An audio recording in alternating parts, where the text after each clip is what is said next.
Live from New York, it's the show that's going to catch Mr. Beast. Saying that. We're going to. No, we're not. Yes. No, we ate 1,000 candy bars. That's not good. What happened?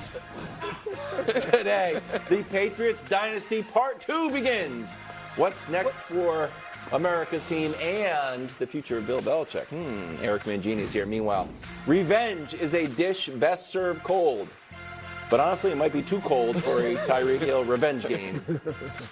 I mean, that wasn't bad. That was well done. No, it was well done's a little far. Okay. And finally, a segment so hot, my grandmother gave it up for dry January. It's Upset Alert alongside Nick Wright. I'm Kevin Wilds. Brew, we had a little bit of a fight this morning. Did you have to tell everybody? We? Yes.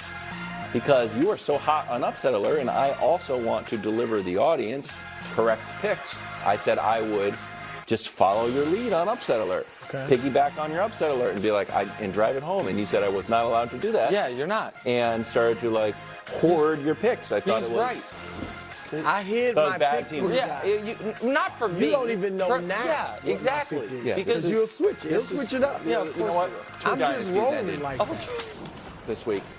And if you count the Warriors, 3.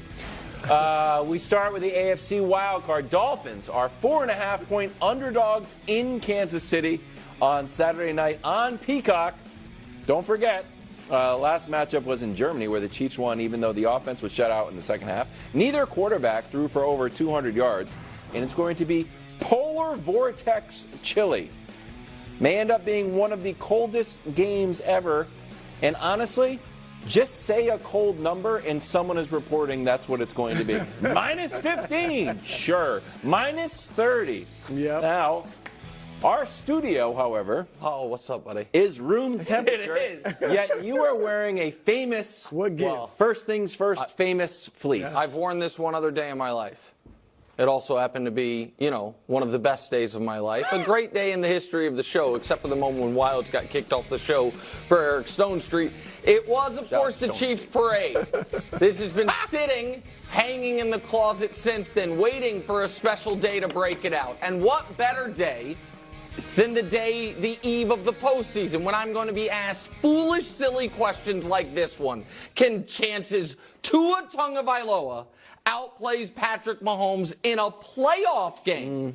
In a playoff game. And now listen, I know Bruce says we don't wave pom-poms for anyone, but we on this show tend to wave pom-poms for our own picks. And I understand that's tough for both of you because Brew is, of course, without a Super Bowl pick at this point because he abandoned his pick of the Eagles. With the Ravens. Yeah, and Wilds claims to be with the Chiefs, but when you pick them to lose outright to the Patriots and to Bengals, which is why you got kicked off Upset Alert, and when all of the luminaries of Kansas City and when all of the luminaries of Kansas City have absolutely, what did they say? Excommunicated you from the kingdom. I, of course, am the only one with a Super Bowl pick left standing. And let me tell you this weekend what is going to happen. I picked the Vikings. You did not pick the Ravens to at least get there. Yeah, I'm talking about a winner. I'm talking about a Super Bowl winner. I'm talking about a Super Bowl winner. Stop. And so what we have here is a guy who's never been in the playoffs, but when he's been in playoff adjacent scenarios, has played his worst football, and we can show you that. And he is going up against a guy who not only has been in the playoffs, and the reason those are playoff adjacent scenarios, I should say, Week 17, 2020 was a win and you're in. Week 17, 2021 was a win that week and the next week and you're in. Week 17 this year against Baltimore was for the 1 seed, and last week was, of course, for the 2 seed. And they're all losses, all poor games. So let's see how Patrick Mahomes, Brew, does in the postseason. He's always really the best ever. And so then you ask this question, wait, has Patrick Mahomes ever been outplayed in a playoff game by the opposing quarterback? And the answer is yes, once. The Super Bowl against Tom Brady. That's the only game of his career where the opposing quarterback outplayed him. And so how is Patrick Mahomes... Some might argue, Josh, The game where Patrick Mahomes won, had more yards, had more touchdowns, and had more rushing yards? Unless you just, I don't remember what the stats were when Brady beat him in the AFC title game. Brady had 2 picks, Mahomes had none. Mahomes had more yards. Mahomes had a 120 passer rating. Brady had like 74. Yeah, so Brady's since that Brady's one twice as moment, correct. no, the argument would be some would argue Burrow in the AFC title game, Mahomes lost, but Burrow actually didn't play that great in that game. So the answer is it's happened once. Since then, since the one time Mahomes was outplayed, how's he done? Oh, he's been even better. The only loss is that overtime AFC title game. So, Brew, I apologize for being long-winded here. But the answer is, of course, unequivocally, absolutely not. And I might just, listen, while I won't be in Kansas City this weekend, this would feel quite warm, even in negative 20-degree weather. But maybe we'll break this out again here in about a month. But go ahead. I disagree with that. It's very well lined. It's very well made. After this little display of arrogance and bombast, What? I hate to say this. Oh, he agrees. Well, Nick is right. Yeah. Thank you. It's slim to none. I'm not going none just in by the chance, any given Sunday, who knows, but slim to none. Okay?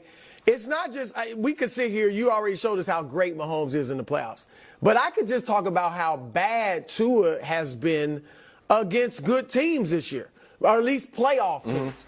All right, look at these numbers, 1-5, but everything, passing yards isn't even close, 60 yards per pass, where he was one of the best, absolutely best in the league, one of the best in the league, but not terrible, but mediocre against good teams. TD interceptions, 6 games, you got 6 picks and only 7 touchdowns. You see the passer rating. So Tua is an entirely different quarterback against these good teams, all right? But then there's more. Oh.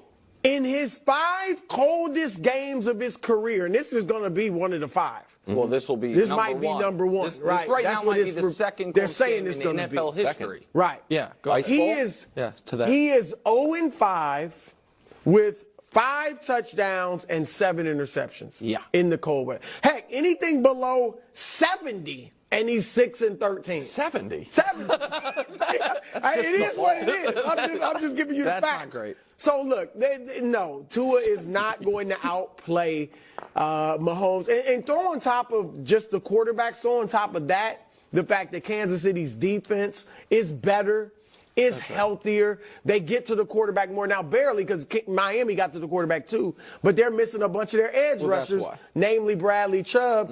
And so Mahomes has struggled with pressure this year. Yep. But if I don't know that they're going to be able to get to him. No, No. Can I add to that just real quick? Go. So listen, you're right. Mahomes, everybody's passer rating drops massively when they're pressured. But Mahomes historically has been one of the best measured against other quarterbacks when pressured. You understand what I mean? Right. Like this year, he has not been that at all. Tua this year against league average when pressured is actually doing fine, but the potency of the offense falls off entirely. Because it's all timing. It's all timing. And so he goes from one of the most threatening quarterbacks in the league to just fine when pressured. And I think your point's the important one. Because of the injuries, because Miami literally has 3 active edge rushers who were not on active NFL rosters a month ago. Melvin Ingram, former Chief, Justin Houston, former Chief, and Bruce Irvin. Those 3 guys are all going to be playing this weekend. I just don't think they're going to be able to get the pressure. Right. And the Chiefs, for the 2nd straight year, have been one of the most effective teams in the league at sacking the opposing quarterbacks and getting pressure. There's really no reason to believe Tua's going to outplay him. Yeah. There's no. The fact that you're so confident makes me want to be like, Well, Wilds, you've literally been picking against them all year. What did I write? What did you write? None. None. None. You were slim to none. So I'm even more confident. The one graphic Josh made was ranks this season rushing. If we think it's going to be so cold you can't even hold the ball or catch the ball. Are you worried at all that the Dolphins are first in yards per rush, or do you think that's just without the deep threat of Tyreek that they're a less potent rushing team? So I do think they are going to be less potent under these circumstances, and we'll talk about this more when we talk Tyreek. But I think one of the reasons they've been so dominant running the ball is because they're facing lighter boxes, because teams are so terrified of Tyreek and Waddle. in this weather with this wind and these conditions, I don't think you're going to have to be that concerned with the deep ball. I don't know No, I don't think in so. gusting winds if Tua can throw it 30 yards down the field. Well, maybe and nobody can. Right. I'm not saying Mahomes is like. Listen, Mahomes has a stronger arm than Tua Tagovailoa. Yeah, but if it's a game that's just like we're not throwing. And I think the Buffalo game might be like that where the winds are so bad. I don't think the winds are going to be, that bad in this game, but I think they'll affect it.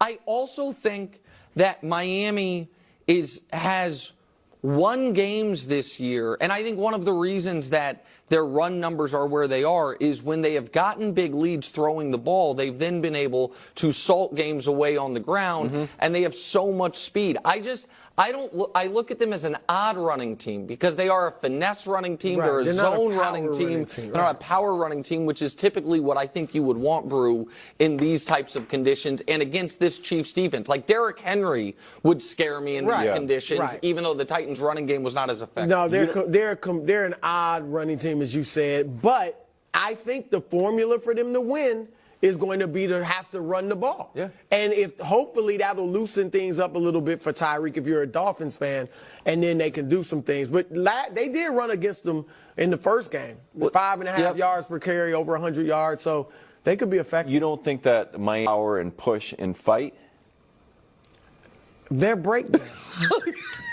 And breakdancing is not a winter sport. Oh, it's not? It's not. Unless you're inside, in a gym or at the club or something like that. No. Got it. I didn't know that. It's not a winter. When's the last time you saw somebody breakdancing in snow? Decades. Or freezing weather? I haven't seen anyone breakdancing anywhere except for this studio in the last 10 years. Hey, shout out to the break boys.